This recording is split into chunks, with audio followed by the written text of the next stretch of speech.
ये गीत है शाहजहां और मुमताज महल की सबसे बड़ी और चहेती बेटी जहां आरा बेगम की जिंदगी पर बनी फिल्म जहां आरा का।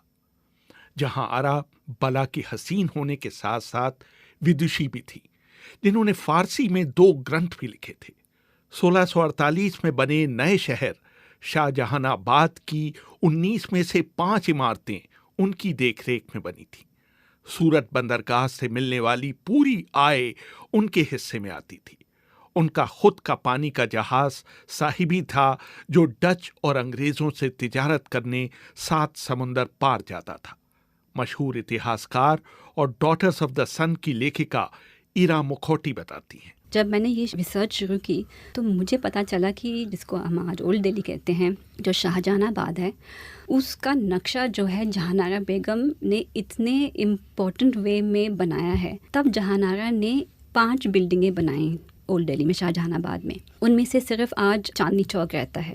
वो बहुत ही respected but also discreet woman थी, क्योंकि सभी कहते हैं, चाहे दारा शिकोह या औरंगज़ेब, और इनमें तो दुश्मनी थी, मगर फिर भी जब औरंगज़ेब बादशाह बने, उन्होंने जहानारा को ही वापस लाकर उनको बादशाह बेगम बनाया। जहानारा बेगम की गिनती मुगल काल की सबसे सुसंस्कृत महिलाओं में होती थी।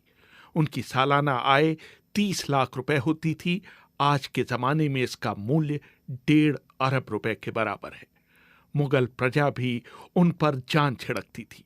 एक और मशहूर इतिहासकार राना सफ़ी बताती हैं, वो एक मुकम्मल शख्सियत थी। उनको सिर्फ हम ये नहीं कहेंगे कि वो शहजादी थी, कि यह औरत थी, या शाहजहां की बेटी थी, औरंगज़ेब की बहन थी। वो अपने आप में एक बिल्कुल मुकम्मल शख्सियत थी। 17 साल की उम्र में जब उनकी वालदा का इंतकाल होता है, मुमताज़ जहां का, तो वो बादशाह बेगम बन जाती हैं। और बादशाह बेगम उस वक़्त का सबसे बड़ा ओहदा था किसी औरत के लिए, कि वो हरम की चीफ़ है सारी औरतों की। तो जब वो बादशाह बेगम बनती हैं 17 साल की उम्र में, उसका तो किस तरह से एक तो अपने भाई बहनों को हैं जो यतीम हो गए, दूसरे बाप को कितना सहारा देती हैं, जो उस वक्त बहुत ही गमज़दा थे बीवी के इंतकाल के बाद। 1644 में जहां आरा के साथ एक बहुत बड़ी दुर्घटना घटी। जब वो किले के अंदर जा रही थीं तो उनके जामे में गलियारे में रखी मशाल से आग लग गई और उन्हें 11 महीनों तक बिस्तर पर रहना पड़ा था।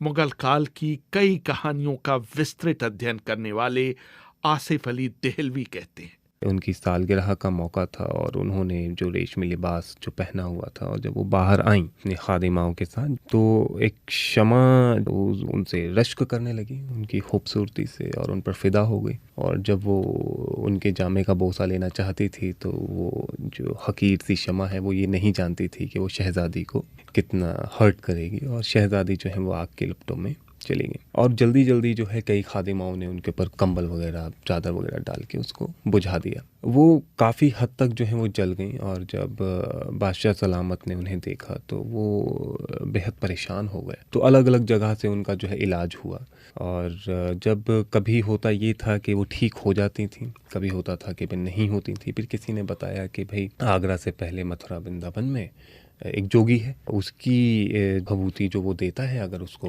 ज़ख्मों पे लगा लिया जाए तो जो है वो आराम मिल जाएगा। तो उनको बुलाया गया और जो है वो लगाया गया, तो उससे आराम तो मिला, फिर से जो है ज़ख्म जो है वो खुल जाते थे। अब किसी ने उनको, जो नजूमी था, उसने बताया कि जो जहां आरा बेगम साहिबा हैं, उन्हें किसी की माफ़ी की ज़रूरत है, मतलब किसी ने बहुत गंदा इनको बद्दुआ दी हुई है। बताया गया कि एक कोई सिपाही था जो इनकी किसी खादिमा के ऊपर डोरे डाल रहा था या गलत नज़र रखे हुए था, तो उन्होंने जो है उसको हाथी के पांव तले मरवा दिया। तो फिर सिपाही की जो फैमिली थी उसके बुलाया गया, उससे माफ़ीनामा लिखवाया गया, उसको पैसा वैसा दिया गया। जब वो ठीक हुई तो बादशाह सलामत ने खजाने के दरवाजे खोल दिए। शाहजहां के शासनकाल में जहां आरा का ऐसा रुतबा था कि हर महत्वपूर्ण फैसले उनकी सलाह से लिए जाते थे।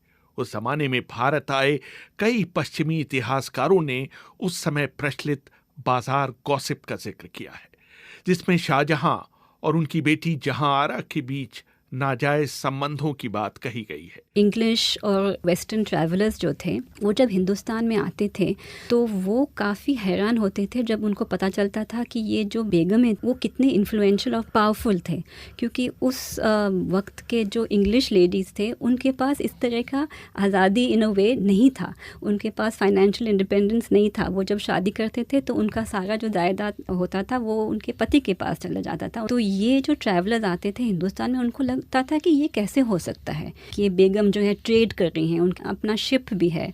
तो उनको लगता था कि इसका कारण ये है कि कोई गलत संबंध है शाहजहां के साथ। तो उन्होंने इसलिए लिखना शुरू किया है कि शाहजहां की बेटी बहुत सुंदर है, जबकि उन्होंने कभी देखा नहीं होगा, और गलत संबंध है, इसलिए शाहजहां अपनी बेटी को इतना ज़्यादा रिस्पॉन्सिबिलिटी और पावर दे रहे हैं। फ्रेंच इतिहासकार फ्रांसुआ बर्नियर अपनी किताब travels in the Mughal empire में लिखते हैं, जहां आरा बहुत सुंदर थी और शाहजहां उन्हें पागलों की तरह प्यार करते थे। जहांआरा अपने पिता का इतना ख्याल रखती थीं कि शाही दस्तरखान पर ऐसा कोई खाना नहीं परोसा जाता था जो जहांआरा की देखरेख में न बना हो। उस जमाने में हर जगह चर्चा थी कि शाहजहां के अपनी बेटी के साथ नाजायज ताल्लुकात थे। कुछ दरबारी तो चोरी छिपे ये कहते सुने जाते थे कि बादशाह को उस पेड़ से फल तोड़ने का पूरा हक है जिसे उसने खुद लगाया है। वहीं एक दूसरे इतिहासकार निकोलाओ मनुची इसका पूरी तरह से खंडन करते हैं। वो वर्नियर की थ्योरी को कोरी गप बताते हैं, लेकिन ये भी कहते हैं कि जहां आरा के भी प्रेमी थे जो उनसे गुप्त रूप से मिलने आते थे। राना सफवी भी मनुची का समर्थन करती हैं। सिर्फ एक ने दिया है, वो है बर्नियर। बर्नियर औरंगजेब के साथ थे और उन्हें दारा शिकोह से बहुत ज़्यादा खलिश थी। सिर्फ वही इस बात का जिक्र करते हैं और उस वक्त भी इसको कहा जाता है कि ये बाजार गॉसिप है, गलत है। ये क्योंकि औरंगजेब का साथ दे रहे थे जो वॉर ऑफ सक्सेशन था, और जहां आरा दारा शिकोह के साथ थी, इसलिए इन्होंने इस तरह के रूमर्स फैलाए। जहां आरा ताउम्र कुमारी रही, इसके पीछे भी कई तर्क दिए जाते हैं। मसलन एक तर्क ये है कि उन्हें अपने स्तर का कोई शख्स मिला ही नहीं। बादशाह हुमायूं के ज़माने तक शादियों का जिक्र मिलता है, अकबर के ज़माने तक भी कुछ हम लोग को मिलता है, क्योंकि बादशाह अकबर की एक सौतेली बहन थी, उनका ब्याह जो है उन्होंने कराया था, जो शायद अजमेर के पास एक सूबा था, वहाँ के हाकिम थे। ये जो अकबर के बहनोई थे, इन्होंने बगावत कर दी। तो अकबर ने बाद में ये ऐलान कर दिया कि क्योंकि वैसे ही मुग़ल शहज़ादों में इतनी आपस में रंजिशें चलती रहती हैं बादशाह बनने के लिए, ऊपर से अगर दामाद भी इस होड़ में आ गए तो हम कहाँ जाएंगे। बाकी दूसरा रीज़न ये था कि इन लोगों का मकाम कुछ इस तरीके का था कि अपनी बेटियों को वो कहाँ देंगे। बादशाह के मकाम जैसा मकाम किसका होगा सामने। जहांआरा बेगम साहिबा का भी मकाम बहुत बड़ा था, तो उनके लायक कोई शौहर मिला ही नहीं। पर हाँ, उनके लव अफेयर्स जो हैं वो चले। दारा शिकोह और औरंगजेब के बीच उत्तराधिकार की लड़ाई में उन्होंने दारा शिकोह का साथ दिया। जब दारा शिकोह की हार हो गई तो वो औरंगजेब के पास एक प्रस्ताव लेकर गईं कि मुगल सल्तनत को शाहजहां के 4 बेटों और औरंगजेब के सबसे बड़े बेटे के बीच बांट दिया जाए, लेकिन उसे औरंगजेब ने स्वीकार नहीं किया। जब औरंगजेब ने शाहजहां को नज़रबंद कर आगरे के किले में रखने का फैसला किया तो उन्होंने शाहजहां के साथ रहने का फैसला लिया। जब मलिका आलिया मुमताज़ महल साहिबा का इंतकाल हो रहा था, तब उन्होंने अपनी बेटी को बुलाया और उनका हाथ पकड़ा, क्योंकि वो सबसे बड़ी थी, और उनसे ये वायदा लिया कि बेटा कुछ भी हो जाए, तुम्हारे जो वालिद हैं आप उनका साथ नहीं छोड़ना कभी और सबका ख्याल रखना। तो एक मरती हुई माँ की आंखों में आंखें डालकर, अगर आप उसको हिस्ट्री की तरह ना लेकर उसको ऐसे ही लें, आज के उससे आप थोड़ा कंपेयर करें, तो उस वादे को उन्होंने जो है वो निभाया। और जब औरंगजेब और दारा शिकोह के दरमियान ये लड़ाई हुई तो बेगम साहिबा ने शाहजहां से पूछा भी कि बाबा हजरत, अगर आप जो साथ दे रहे हैं दारा शिकोह का और औरंगजेब के खिलाफ, अगर दारा शिकोह की जीत होती है तो ये तख्त की जीत समझी जाए। तो शाहजहां ने हाँ कर दिया। तो बेगम साहिबा फिर पूछती हैं कि अगर भाई दारा हार गए तो क्या तख्त की और शाहजहां की हार समझी जाएगी। इस पर शाहजहां जो है वो खामोश हो गए। अब जब औरंगज़ेब उन्होंने आगरे के किले पर कब्ज़ा किया और जिस तरीके का उनका रवैया था अपने बाबा हज़रत की तरफ, जो बहुत सारे बीच में बहुत सारे लोग थे जिन्होंने मिसअंडरस्टैंडिंग क्रिएट कर दी थी, जिसकी बदौलत उन्हें वो रवैया अख्तियार करना पड़ा।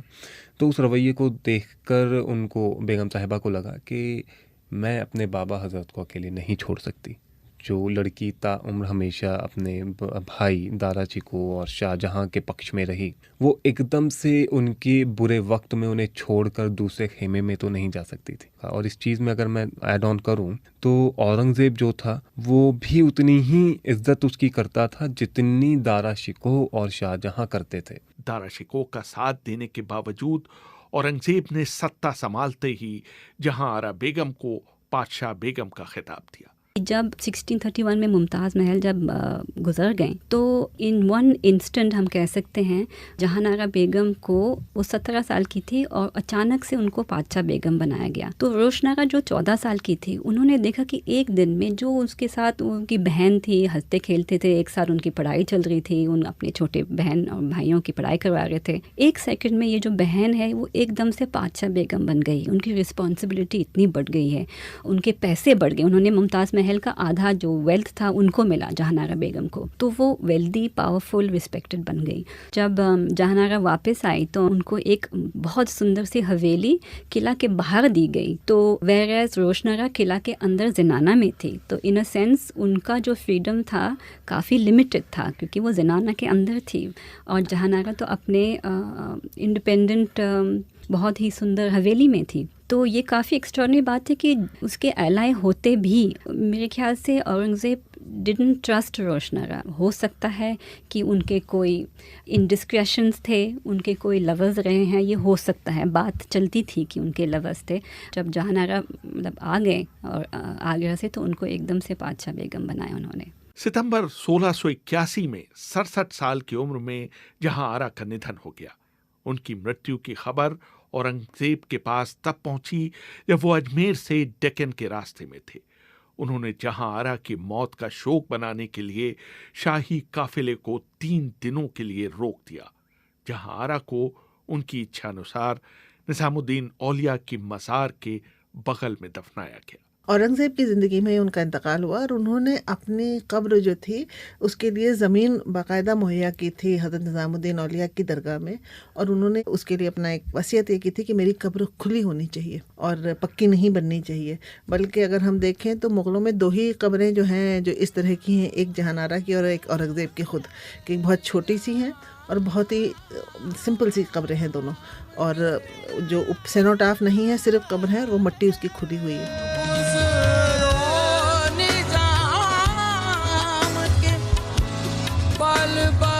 जा